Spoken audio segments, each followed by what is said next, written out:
Cordial saludo, profesor. Mi nombre es Natalia Martínez y a continuación la sustentación de la entrevista de evaluación dinámica de Carmen Maganto y Soledad Cruz. Como concepto, tenemos que la entrevista es una conversación o relación interpersonal entre dos o más personas, con objetivos determinados en la que alguien solicita ayuda y otro la ofrece. Tenemos las características específicas de la entrevista psicológica inicial. Que es con una conversación con una finalidad, porque se centra en la demanda del sujeto y en la explicación de su problema, previa al diagnóstico, imprescindible en el proceso de evaluación por la cantidad de información que aporta el sujeto. Petición de ayuda se da especialmente en la primera entrevista, ya que el entrevistado se encuentra en una situación de conflicto, de estrés, confusión y sufrimiento que lo lleva a consultar. Tenemos roles específicos. El psicólogo identifica y clarifica la demanda, comprende los problemas y sentimientos del demandante. También está la interacción recíproca, la flexibilidad, modelo de trabajo, espacio y tiempo limitado y con objetivos y funciones diversas. Tienen funciones motivadoras al establecer una relación que estimula y posibilita el cambio.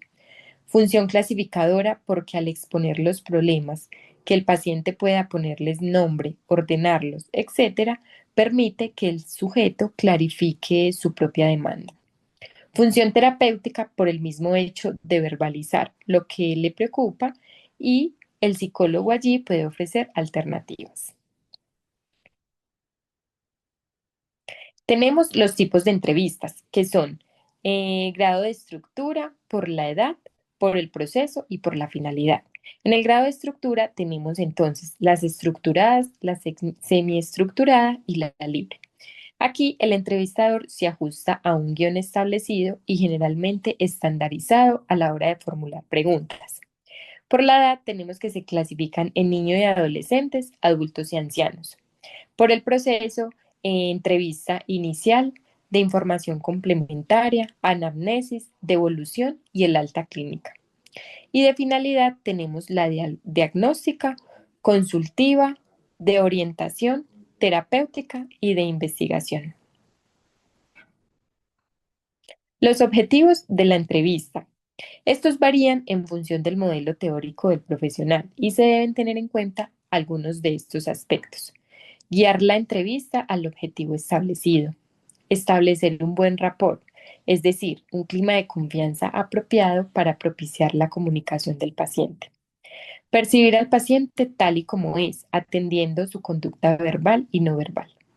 Contener la angustia del entrevistado. Escuchar, dedicar más tiempo a atender lo que el paciente dice sin interrumpir. Obtener información lo más exacta y válida posible. Captar lo que el paciente está solicitando a través de sus problemas y que suscitan el entrevistador. En las etapas de entrevista tenemos tres: la preentrevista, la entrevista y la postentrevista. En la preentrevista es allí donde se recoge la información sobre el paciente, el motivo de consulta y el referente.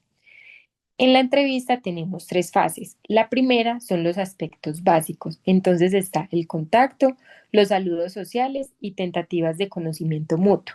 En la segunda fase tenemos identificando el problema, cuerpo de la entrevista, identificando el problema, el psicólogo escucha y observa para ir elaborando una hipótesis. Y en la tercera fase, la despedida, el encuadre o plan de trabajo. Aquí se agenda una nueva cita y una despedida física. Y en la posentrevista, el psicólogo entonces completa las notas que tomó durante la entrevista, previsión de las técnicas y podría ser un mapa conceptual. Bueno, en los elementos o variables que configuran la comunicación tenemos el emisor, que es la persona interesada en comunicar algo al otro. Luego tenemos el receptor, que es el interlocutor para la persona que habla y que se espera que escuche el mensaje. Variables contextuales o interacciones. El mensaje que comunica es aquello de lo que se trata y se habla en la entrevista. Se realiza la exposición del problema del paciente. En las variables contextuales encuadran o enmarcan la reunión, el espacio físico, el lugar institucional, duración de la entrevista, la hora y el día. Y en las interacciones, las motivaciones de ambos, las actitudes y las que se derivan de roles específicos de cada uno.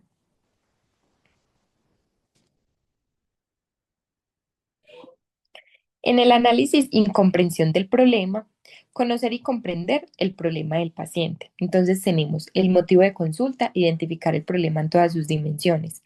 La percepción del sujeto, conocer cómo percibe el sujeto dicho problema y las emociones vinculadas a este mismo. El análisis de la demanda, porque acude ahora, consultas previas, expectativas de solución, antecedentes de los problemas en su momento de aparición y en el momento actual. Consecuencias del problema. Observar el grado de compromiso clínico que conllevan estos problemas para el paciente. Determinar la severidad del mismo. Tentativas de solución que el paciente ha implementado hasta el momento y los resultados obtenidos de la misma. Jerarquizar los problemas dependiendo de la gravedad de los mismos. Definición operativa del problema del paciente. Hipótesis diagnósticas en los términos que cada profesional entienda en función de su marco teórico. Y el pronóstico, determinar el mismo atendiendo variables personales, familiares y sociales. Características de un buen entrevistador. Reúne tres características básicas. En las características actitudinales encontramos la empatía, la calidez, la competencia, la honestidad y la ética profesional. En las habilidades de escuchas, dejar hablar, escucha activa, baja reactividad verbal y silencios instrumentales. Y en las estrategias, en el manejo de verbalizaciones, estrategias para mantener una comunicación con el paciente, estrategias en el modo de hacer preguntas, aspectos verbales como intensidad, tono de voz y relatividad en las respuestas. Muchas gracias.